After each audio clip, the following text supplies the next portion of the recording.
여러분 안녕하세요. 주식의 소리의 애솔입니다. 어제 올린 제 천방지축 브이로그 영상 많이 시청해 주셔서 감사해요. 구독자님들로부터 기운 잔뜩 받았으니까 또 힘내서 더 알찬 주간 증시 일정 한번 달려볼게요. 네, 우선 코스피 지수가 사상 최고점 경신을 눈앞에 두고 있는데요. 다음 주에 주식시장은 긍정적인 수급 상황과 또 코로나19 우려가 좀 팽팽하게 맞설 것으로 보입니다. 특히 코스피 지수는 외국인의 뜨거운 러브콜을 받고 있죠. 5일부터 하루도 빠짐없이 순매수를 이어가고 있어요. 지난주에만 총 1조 916억 원 규모를 사들였고요. 그리고 기관도 지난주에는 1조 원이 넘는 순매수세를 기록하고 있는 상황이에요. 달러 가치 하락으로 신흥국 매력이 높아진 상황에 이런 기조 조금 더 이어질 것으로 보이는데요. 문제는 코로나19 확산이 심화되고 있다는 거죠. 미국의 신규 확진자 수는 하루에 10만 명을 넘어섰고요. 한국도 주말임에도 불구하고 300명대를 훌쩍 넘어서고 있어요. 다음 주에는 확진자 수가 더 늘어날 수도 있다는 얘기죠. 코로나19가 증시에 미치는 영향이 조금은 줄어들기는 했지만 이를 빌미로 차익 실현 압력이 발생할 수 있기 때문에 조심할 필요가 있고요. 그리고 외국인과 기관 수급 당분간 이렇게 유입이 된다면 반도체나 2차 전지 중심의 전략이 유효하기는 한데 코로나19로 인해서 그동안 소외됐던 언택트 관련주 다시 주목받을 수 있으니까 관심이 필요해 보이네요. 네, 물론 백신 기대감이 훨씬 더 크게 작용할 수도 있고요.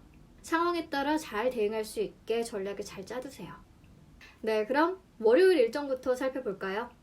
23일 월요일에는 증권사의 대출금리 계산법 개정안이 시행될 예정입니다. 현재는 증권사의 대출금리가 조달금리 플러스 가산금리 이렇게 이루어지는데요. 이제는 이 산정체계가 기준금리 플러스 가산금리로 바뀝니다. 이렇게 되면 최근에 시중금리 인하 효과가 좀 반영이 되면서 대출금리가 낮아질 수 있는데요. 이로 인해 증권사의 신용 대출 규모가 더 늘어날지 아니면 어차피 한도의 규제를 받기 때문에 대출 증가 효과는 제한적일지 의견이 갈리고 있는데 최근에 시장 상황이 좋기 때문에 우선 한도 내에서는 대출 규모가 좀 늘어나지 않을까 싶네요. 네, 그리고 참 좋은 여행의 여행상품 판매 재개 이슈는 이미 금요일 시장에서 좀 반영이 됐어요. 이번에 판매가 재개되는 상품으로는 일본과 동남아뿐 아니라 또 유럽과 미주까지 이렇게 전 세계 인기 여행지가 전부 포함되어 있는 것으로 알려지고 있는데요. 그렇다고 해도 여행을 가려는 사람들이 당장 많지는 않을 것으로 보입니다. 그리고 이날 보면은 공모주 청약이 시작되는 기업이 4개나 있어요.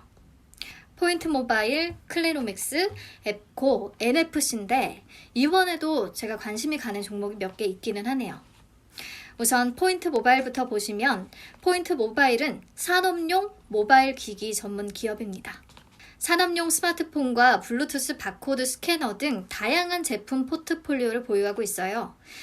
바코드가 쓰이는 곳에는 거의 다 포인트 모바일 제품이 사용된다고 봐도 될 정도로 광범위한 영역에 널리 쓰이고 있습니다. 현재 전 세계 79개국에서 196개 글로벌 판매 네트워크를 보유하고 있는데 특히 세계 최대 온라인 유통업체인 아마존과 또 유럽 슈퍼마켓 시장 점유율 1위인 알디를 고객사로 확보한 상황이라서 매출 성장 기대감이 더 높아집니다. 기관 수요 예측 결과도 엄청났어요. 1447.07대 1을 기록했고요. 카카오게임즈 다음으로 높은 수치를 기록했습니다. 특히 아마존이 직접 지분 투자를 계획 중이라고 알려지면서 더 관심이 쏠렸고요.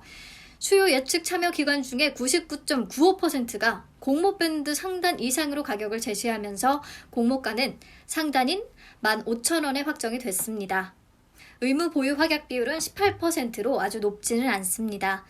공모 후에 유통 가능 물량 36.08% 정도가 되는데 기관의 의무 보유 확약을 반영한다고 해도 바로 시장에 나올 수 있는 물량이 꽤 됩니다. 그리고 보면 공모가 산정 시 적용된 할인율이 8.3%로 굉장히 낮은 수준이고요. 또 확정 공모가가 15,000원, 시가총액이 1,250억 원 정도, 그리고 2020년 예상 단기순이익을 60억 원으로 해서 계산을 했을 때 퍼가 약 20배 정도 되거든요. 그렇다면 동종업계 대비해서 또 낮은 수준도 아닙니다. 그러니까 공모가가 그리 매력적이지는 않다는 거죠. 그럼에도 불구하고 아마존 메리트 때문에 관심이 가기는 합니다. 아마존과는 신주 인수권 부여 계약도 체결을 했거든요. 계약 내용은 계약 기간 8년 동안 아마존이 회사 제품을 구매하는 금액에 비례해서 포인트 모바일의 지분을 협의된 행사 가격에 매입할 수 있는 권리를 부여한 거고요. 발생할 수 있는 아마존에 대한 매출은 최대 2억 달러입니다. 아마존과 포인트 모바일의 협업 시너지가 더 기대되는 부분이죠. 그런데 이게 또 걱정이 됩니다. 그럼 아마존이 신주 인수권을 행사해서 포인트 모바일의 주식을 갖게 되면 주주 가치가 또 희석이 되는 게 아닌가요? 근데 신주 인수권 행사 시에 취득 가능한 보통 주식수는 최대 148만 2,618주고요. 전체 주식수 대비해서 17.71%에 해당이 되는데 이 주식에 대해서는 상장 후에 6개월간 의무 보유 확약이 적용되기 때문에 당장 시장에 풀릴 위험을 너무 걱정하지는 않아도 될 것 같아요. 네, 포인트 모바일은 여기까지 보고요. 다음으로 클리노믹스 간단히 보면요. 질병 예측, 진단 전문 업체인데요. 다양한 유전자 DNA와 생체 정보를 동시에 검사하는 다중 오믹스 기술이 클리노믹스의 핵심입니다. 유전, 환경, 생활 습관에 따라 변하는 인간의 몸 상태를 복합적으로 연구할 수 있어서 최근에 가장 각광받는 기술이에요. 이 기술을 활용해 암뿐 아니라 스트레스와 우울증 조기 진단까지도 할 수 있다고 하네요. 그리고 최근에는 액체 생검 기술도 도입했는데요. 질병을 검사할 때 신체 조직을 떼어내야 했던 불편을 그냥 혈액 검사나 소변 검사를 통해서 간편화했습니다. 이 액체 생검은 암 정밀 진단 서비스에 적용되고 있어요. 근데 아쉬운 부분은요, 적자 기업이라는 겁니다. 2020년 상반기 매출액 70억 원, 영업 적자가 58억 원, 순손실 67억 원을 기록했어요. 물론 제약, 바이오 섹터는 적자 기업이 대다수이기는 하지만 좀 불안 요소가 될 수는 있죠. 네, 그래도 자체 개발한 코로나19 키트를 미국 법인을 통해서 판매하고 있고요. 4월에는 헝가리 정부에 50만 개의 코로나 키트를 성공적으로 수출한 바 있거든요. 기술력은 어느 정도 인정할 만한 것 같습니다. 네, 그리고 수요 예측 결과를 보면 경쟁률은 494.20대 1을 기록해서 앞에서 본 포인트 모바일 대비해서 낮은 수준이고요. 또 신청 가격 분포를 봐도 상단 아래 가격대를 제시한 기관도 꽤 됩니다. 공모 후에 유통 가능 물량도 49.15%로 포인트 모바일 대비해서는 좀 높은 수준이죠. 의무 보유 확약 비율도 거의 없기 때문에 상장 직후에 시장에 풀릴 물량이 많습니다. 그래도 공모가 산정 시에 적용된 할인율은 25%로 할인율이 꽤 높은 편이고요. 확정 공모가가 13,900원, 그리고 시총 1,836억 원 정도, 2020년 예상 단기 순이익 87억 원으로 잡고 펄을 계산했을 때 21배 정도가 나오는데 클리노믹스가 유사 기업으로 선정한 4개 회사의 평균이 29.41배니까 공모가는 그래도 높지 않은 수준의 결정이 된 것 같아요. 네, 사실 저는 수요 예측 결과나 기업 실적을 봤을 때, 그리고 최근에는 진단 업체들보다 치료제나 백신 개발 기업들에 더 관심이 쏠리고 있다는 점에서 아주 끌리지는 않는데요. 그래도 요즘 제약 섹터 자체 분위기가 너무 좋아서 상장 이후에 좋은 흐름 이어갈 수도 있겠다는 생각이 듭니다. 네, 다음으로 앱코. 앱코는 국내 게이밍 마우스와 키보드 등 게이밍 기어 시장 1위 업체입니다. 게이머들의 사랑을 독차지하고 있는 기업이라고 할 수 있죠. 작년 11월부터는 미국 아마존에 게이밍 기어들을 판매하기 시작했는데 올해 4월부터 손익 분기점을 달성했고요. 급성장하고 있는 추세라고 하네요. 앞으로 미국 중심에서 영국과 인도로 사업 영역을 확대한다는 계획입니다. 이 밖에 디지털 교과서 사업과 소형 가전, 그리고 음향기기 사업 등 이렇게 사업을 좀 다각화하고 있는데 매출도 순조롭게 성장하고 있나 봐요. 그래서 올해 상반기 총 영업이익이 128억 원으로 이미 지난해 전체 영업이익 56억 원을 상회하고 있습니다. 실적이 뒷받침되니까 좋네요. 네, 앱코의 수요 예측 결과 보시면 경쟁률 1141.02대 1로 높은 편이고요. 신청 가격 분포표를 보시면 밴드 상단인 24,300원 이상을 적어낸 기관이 거의 대부분이에요. 성공적인 수요 예측이라고 볼 수 있죠. 근데 의무 보유 확약 비율 아주 낮습니다. 3.64%, 그리고 공모 후 유통 가능 물량이 총 43% 정도 됩니다. 많은 편이에요. 여러분 제가 목 상태가 너무 안 좋아서 조금 양해 부탁드릴게요. 그리고 공모가 산정 시에 적용된 할인율은 15.45%로 적당하고요. 확정 공모가가 24,300원, 시총이 2,356억 원 정도, 그리고 2020년 예상 당기순이익 159억 원으로 잡고 펄을 계산했을 때 14.8배 정도가 나오는데, 클래노맥스가 유사 기업으로 선정한 5개 회사의 평균이 15.63배니까 공모가가 그리 매력적이지 않다는 거 알고 계셔야 할 것 같고요. 근데 물론 점유율 1위 업체니까 그 프리미엄이 조금은 붙었겠죠. 그걸 생각해야겠죠. 네, 마지막 NFC는 화장품에 들어가는 원료와 소재를 생산하는 업체고요. 주요 거래처는 LG생활건강입니다. 이 밖에 239개 회사와 거래를 하고 있어요. ODM이나 OEM부터 직접 개발, 생산, 판매까지 진행을 하는데 현재 미국과 중국 지역을 중심으로 사업을 확장해 나가는 중이라고 합니다. 기관 수요 예측 결과 경쟁률 979대 1을 기록했고요. 또 대부분이 희망밴드 상단을 적어내면서 확정 공모가는 13,400원으로 결정이 됐네요. 의무 보유 확약 비율 6.15%로 낮은 수준이고요.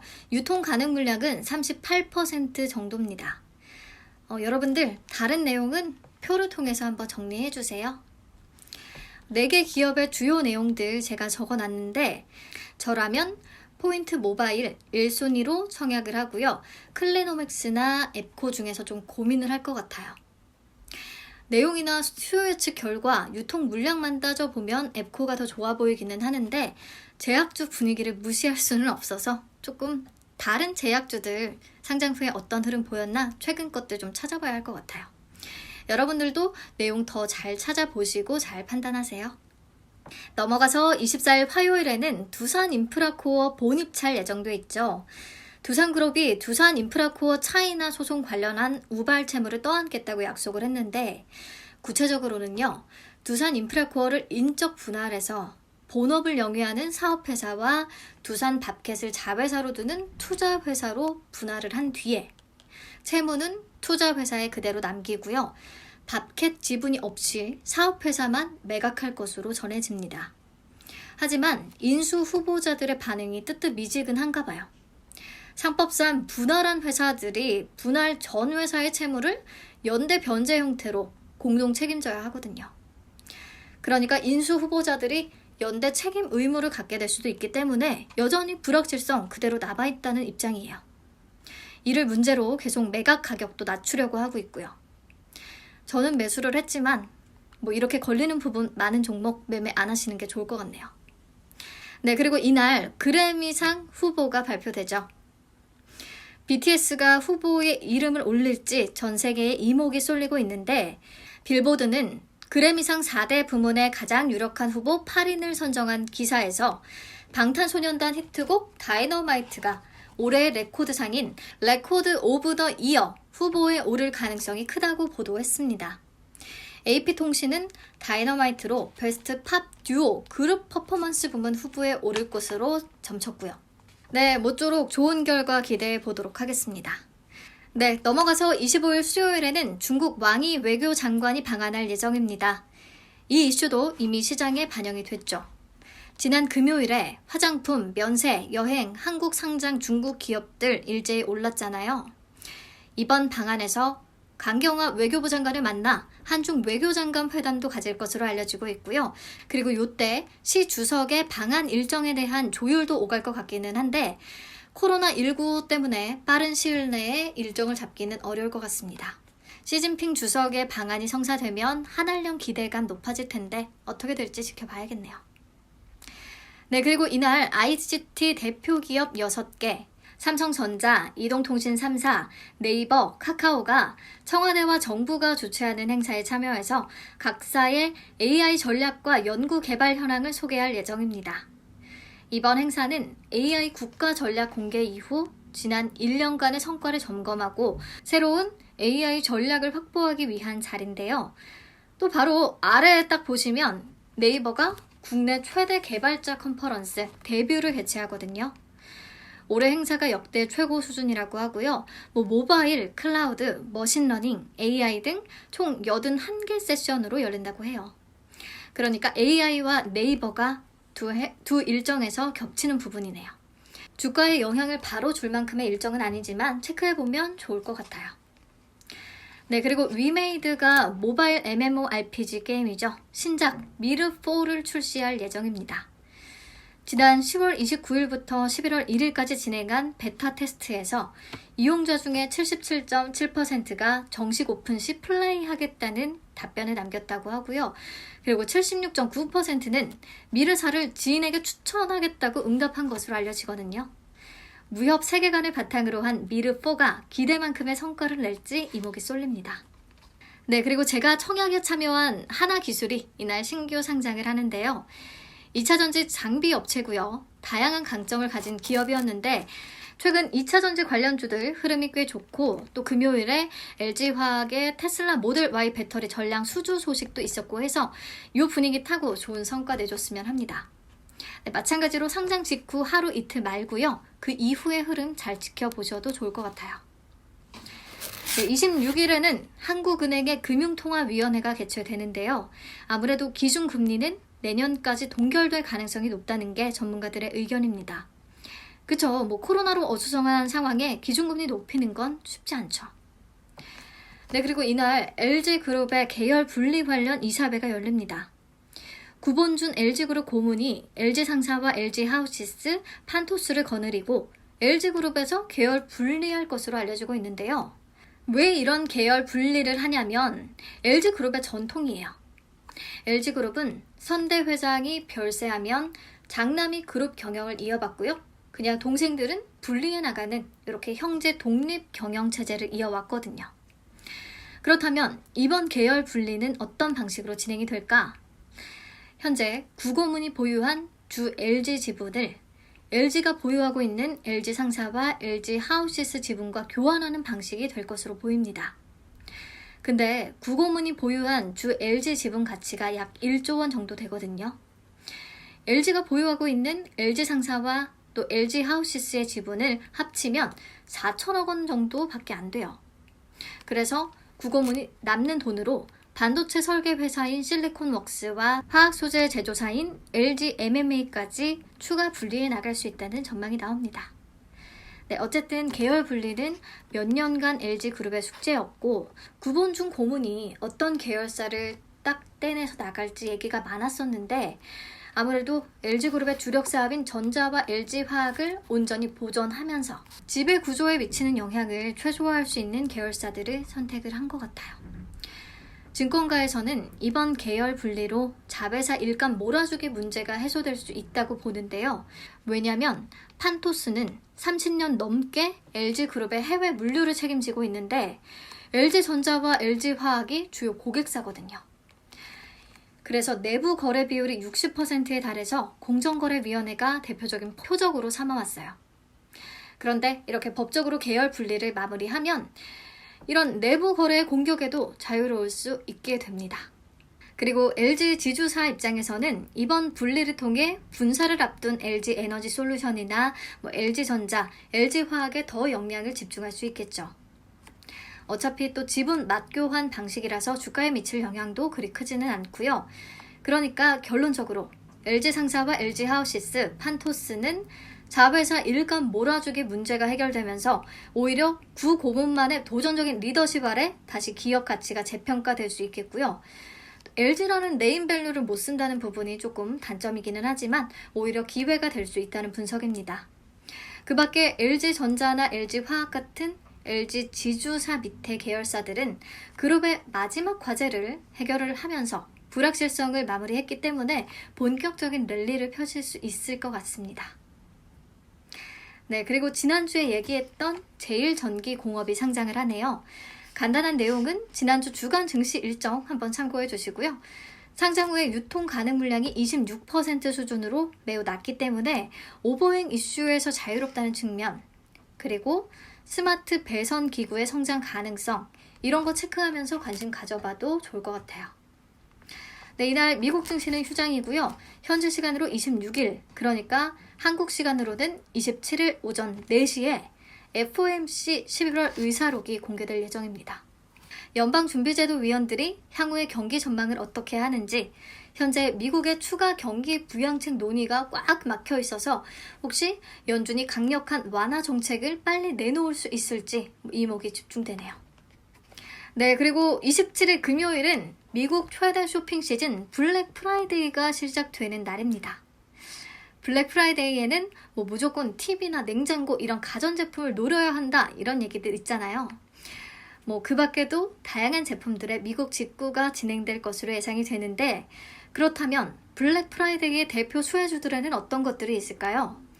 네, 삼성전자, LG전자 등 가전업체들, 그리고 KG 이니시스, NHN 한국사이버결제 등 전자결제 관련주들, 덩달아서 보안주들도, 그리고 상품 배송을 위한 CJ 대한통운, 한진 등 운송주들까지 같이 언급이 되니까 잘 살펴보시는 게 좋을 것 같네요. 프랑스는 코로나19 사태로 인해서 올해 블랙 프라이데이를 일주일 연기했다고 합니다. 정말 코로나가 삶의 아주 많은 부분을 바꾸고 있네요. 그래도 한국은 예정된 날짜에 진행이 되니까 쇼핑하실 분들은 잘 준비하세요. 네, 마지막으로 살펴볼 일정은 명신산업의 공모 청약입니다. 명신산업은 자동차 차체 부품을 생산하는 업체인데요. 강판을 고온에 가열한 뒤에 급속 냉각시켜서 모양을 내는 핫 스탬핑 공법으로 차체 부품을 경량화시킨 게 강점이에요. 그러니까 차량을 좀 가볍게 만들 수 있도록 한다는 소리죠. 이 경량화 덕분에 테슬라를 고객사로 확보했어요. 이 부분이 아마 이번 공모의 가장 큰 경쟁력이 되지 않을까 싶습니다. 중국 전기차 업체에도 납품을 하고 있다고 하고요. 그래서 지난해 매출 가운데 63%는 현대 기아 자동차에서 나왔고 37%는 테슬라 등 글로벌 전기차 회사를 통해서 나왔습니다. 최근 전기차뿐 아니라 기존의 내연기관차에도 핫스탬핑 기법이 쓰인 차체 부품 탑재가 늘어나면서 매출이 급증하고 있다고 해요. 지난해 매출 전년보다 125.4%나 늘었고요. 영업이익도 596억 원으로 같은 기간 대비해서 326.8%나 증가했습니다. 앞으로 전기, 수소차 시대를 맞아서 더 수혜를 볼 수 있을 것으로 기대가 되고요. 또 차량 중량이 줄면 배기가스 배출량이 감소하고 연비가 증가하는 효과도 있기 때문에 글로벌 자동차 메이커들, 이 차량 중량을 줄이는 것을 배기가스 배출 규제 대응책 중에 하나로 보고 있어서 이런 트렌드에 완전히 적합한 회사가 아닌가 하는 생각이 듭니다. 희망 공모가 밴드는 4,900원에서 5,800원 수준이고요. 24일부터 25일까지 기관 수요 예측이 진행될 텐데 상장 후에 유통 가능 물량 24% 수준으로 좀 낮은 편이고요. 이 밖의 물량들은 또 최소 6개월 보유 예수가 설정돼 있다고 하니까 우선 회사 내용이나 조건이나 꽤 매력적인 것 같아요. 저는 정확한 수요 예측 결과 한번 확인하고 공모 청약해볼까 싶네요. 네, 이번 주는 공모 청약 일정이 유난히 많아서 좀 내용이 더 길어진 것 같네요. 공모주 슈퍼 위크인 만큼 원하는 기업 잘 노려서 청약해보시는 거 괜찮을 것 같고요. 또 블랙 프라이데이 관련주도 한번 미리 챙겨보시고 하나기술, 제일기전공업 이런 신규 상장 종목들도 흐름 계속 잘 살펴보시면 좋을 것 같습니다. 네, 매매하시는데 일정 도움 잘 받으시기를 바라면서 우리는 또 내일부터 같이 힘차게 달려요. 안녕!